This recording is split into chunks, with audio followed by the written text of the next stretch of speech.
I'm going to discuss question number 11, JEE Advanced 2015, paper 2. This question is of nuclear fission process. We have given nuclear reaction. This is uranium-236 with, after fissioning, 4 products will come, 2 nucleus and 2 X and Y, they are 2 particles. Examiner is asking you, in 4 option, examiner is given what is X, what is Y. He is asking what is X, what is Y. He is also asking what will be the kinetic energy of Xe and Sr. Now first of all, let's check out what can be the value of X and Y.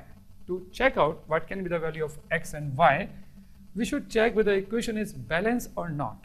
If equation is balanced, so if equation is balanced in terms of proton, if you see it is 92, and if you sum up 54 and 38, you will find it is also 92. So it is very clear, X and Y cannot be proton, because if X and Y are proton, or either of these two are proton, then equation will not remain balanced in terms of proton. So it is very confirmed that X and Y cannot be proton. In 2 option, if you see the option, 4 option, then you will find in option B and option C, this is a paper, option B and C say X and Y are proton and neutron also. This cannot be the answer. So now we have only 2 options, option A and option D. In both option, X is neutron and Y is neutron. So if it is neutron, this is 140, 94. In terms of mass number, it is 234. Both are neutron. Neutron mean this one. So if both are neutron, both will give 1 mass number. Contribution will be 1 1. It will give 236. It is also 236. Equation is balanced. But we are not concerning only equation of balance. We have to deal with the kinetic energy of Xe and Xr. Initial momentum is 0, and the whole energy which mass energy convert into kinetic energy of these 4 particles. Final momentum should also be 0. How can this final momentum be 0? It is possible only when the most massive, the most heavier element, that is Xe, this should have least kinetic energy, because if it has the maximum kinetic energy, then even if these 3 move in opposite direction to xenon, they cannot balance the momentum, they cannot conserve the momentum, final momentum cannot be 0. So it is very important that kinetic energy acquired by the massive, the most massive in this reaction is Xe. This should have least energy in comparison to these 3. So which option can be right? If you see the A option, that actually say this has more kinetic energy, it is given KSR and KXE, and you will see the option A, then option say KSR is equals to 129 and KXE is equals to 86. This can be right answer, because I told you if the massive body will move with maximum kinetic energy, which is option D actually, then momentum cannot be conserved. So that's why I think answer is KSR, KXE. So answer will be A. Thank you very much.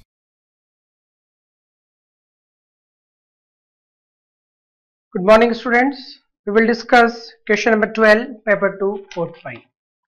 Okay, first of all, I will read the question. Two spheres P and Q of equal radii have densities ρ1 and ρ2 respectively. The spheres are connected by a massless string and placed in liquid L1 and L2 of density sigma 1 and sigma 2 and viscosities eta 1 and eta 2 respectively.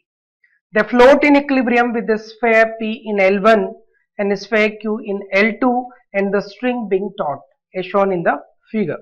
If sphere P alone in L2 has terminal velocity Vp and Q alone in L1 has terminal velocity Vq, then we have been given 4 options and we have to check all 4 options whether they are correct or not. Okay, so let us move. What has been given to us?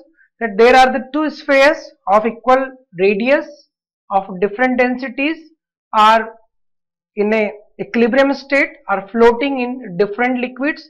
The upper liquid is L1, the down liquid is L2 as given in the diagram. And the spheres are having densities ρ1, ρ2 respectively, and the liquids are having densities sigma 1 and sigma 2. Coefficient of viscosities are eta 1 and eta 2. According to the state of equilibrium for the P, and for the Q there is a string connected in between, so there must be a tension in the string, that is T, and the weight of the P must be working in the downward direction. The direction of the weight will be in the downward, vertically downward. So the value of the weight will be equals to V rho 1 multiplied by G. Okay, and the weight of Q is equal to V rho 2 G. The same way,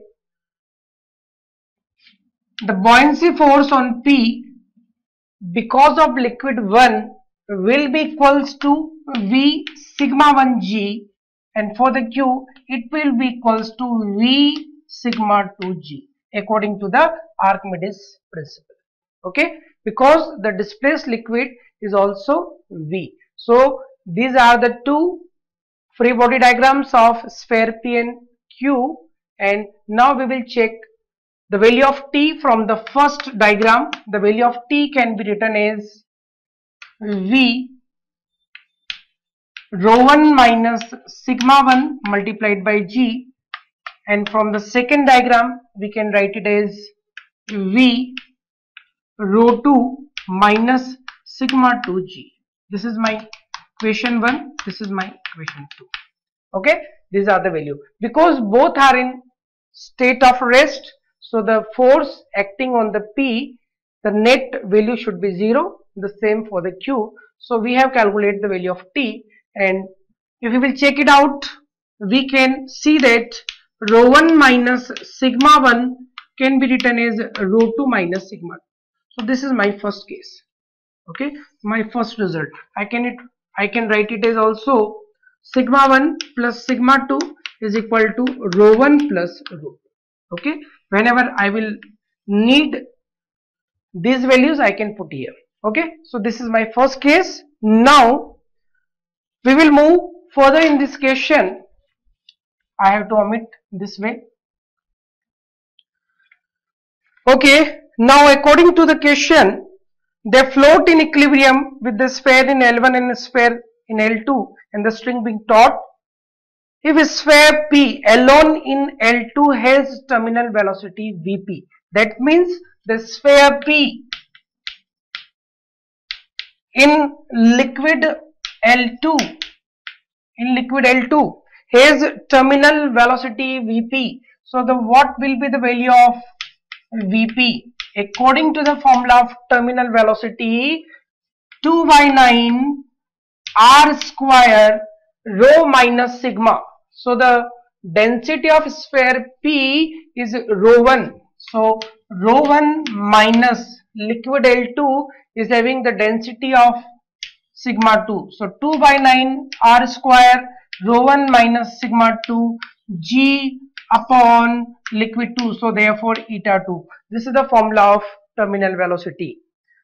Again, and Q alone in L1. So sphere Q, if placed in liquid L1, the value of terminal velocity will be equals to 2 by 9 r square rho 2 minus sigma 1 G upon eta 1. Okay. Now these are the value of Vp and Vq, and this is my result. Now first option, I have to check the magnitude of Vp divided by magnitude of Vq. This is my first question. Okay, so let us check the ratio of magnitudes of Vp and Vq. If I will check it here, I can cancel 2 by 9 to 2 by 9, r square to r square, G to G. So the answer will be rho 1 minus sigma 2 upon rho 2 minus sigma 1 eta 1 upon eta 2, and the magnitude of this one. Okay, I have directly put the values here.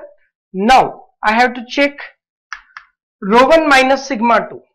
Okay, so I can also see here rho 1 minus sigma 2 upon rho 2 minus sigma 1 will be equals to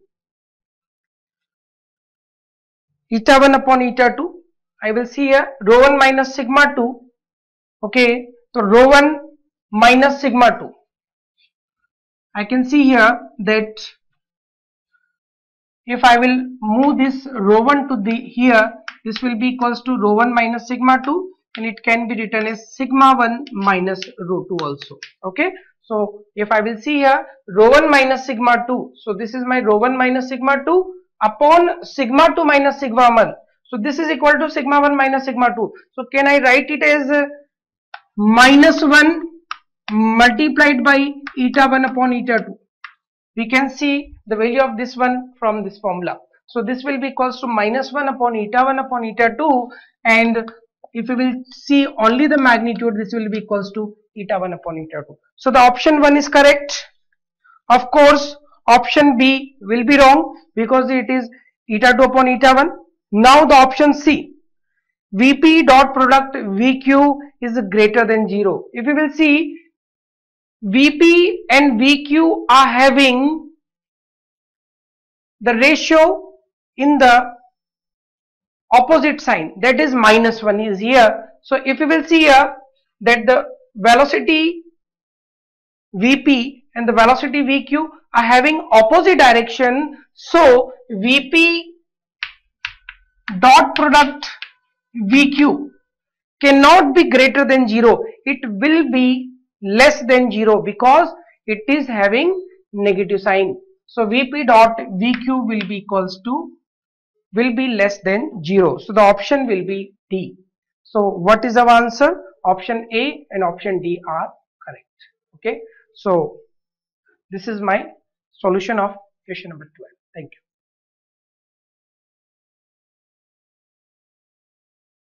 Dear student, I am going to discuss the question number 13 of paper number 2 of JEE Advanced 2015. In this question, this is based on the unit and dimension. Just in a given expression, we have to prove the right hand side dimensional formula equal to left hand side dimensional formula. So, say dimensional formula of electric potential we can derive by this formula. W is equal to Q multiplied by V. The dimensional formula of work ml square T minus 2 A T.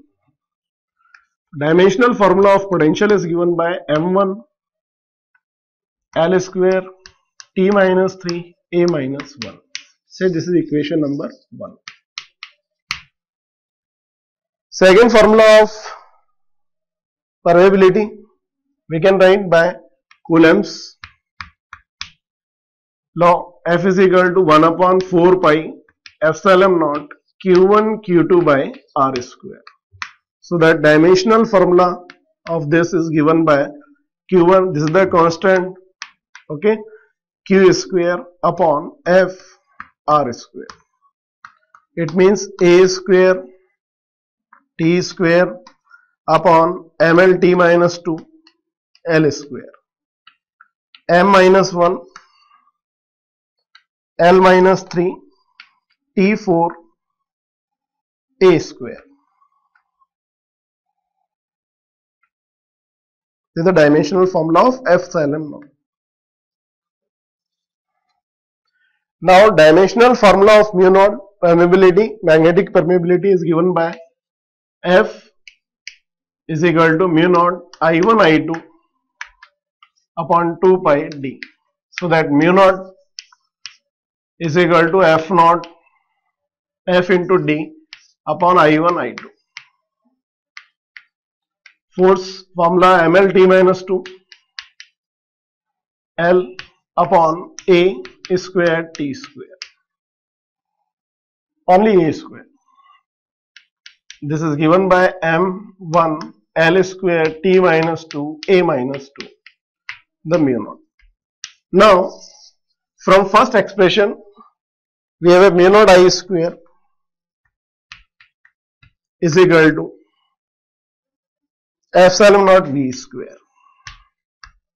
If we will put the dimensional formula of mu naught I, epsilon naught and V, then left hand side will be equal to right hand side. Similarly, We can check option number 3, I is equal to epsilon naught CV. In this case also, the dimensional formula of left hand side will be equal to left hand side formula of right hand side. So that according to the question, we have a correct option A and C. Thank you.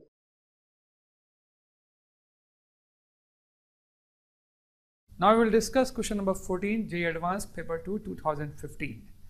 This question is of, there is a sphere you have given and the one cavity is given. This is a solid sphere. And examiner is asking in cavity at a point A, which is at R vector. This vector is given by the examiner. And examiner is asking electric field at this R vector in the cavity. Now how will you calculate this E? We can see actually if we can calculate electric field intensity to big sphere, and then if we can also calculate electric field due to this small sphere, and if we minus the big E minus small e, we can calculate E at A. So how will you calculate E at A? The E at A is actually E big sphere minus E vector small sphere. This is the idea. I think this question is of question of Gayab, question of Mr. India.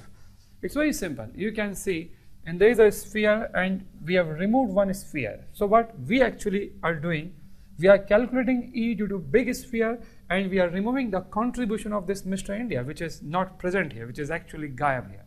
So E big sphere minus E small sphere, we are calculating EA. Now what formula we will use for E?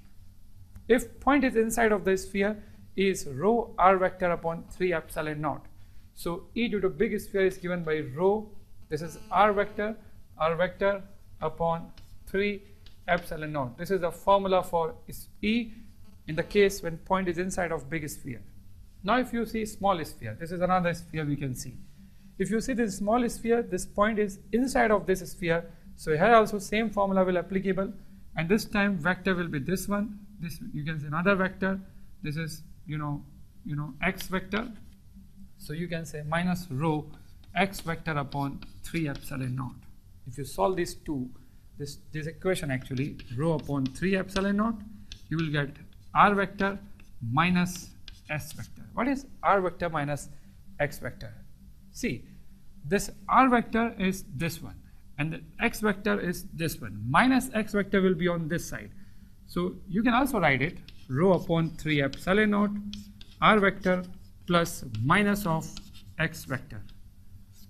And what is r vector plus minus x vector? Triangular law of vector addition. This is r vector, this is minus x vector. These two vector, when we add these two vector, we will get this vector, and this vector we are saying is a vector. So answer will be rho a vector upon 3 epsilon naught.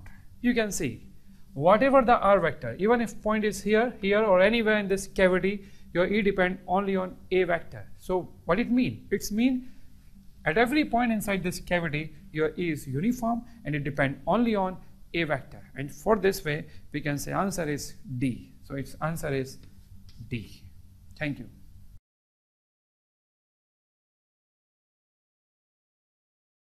Dear student, I am going to discuss the question number 15 of paper number 2 of JEE Advanced 2015. In this question, we given a curve of strain stress curve for a wire. To solve this question, just we convert this curve in form of stress strain graph.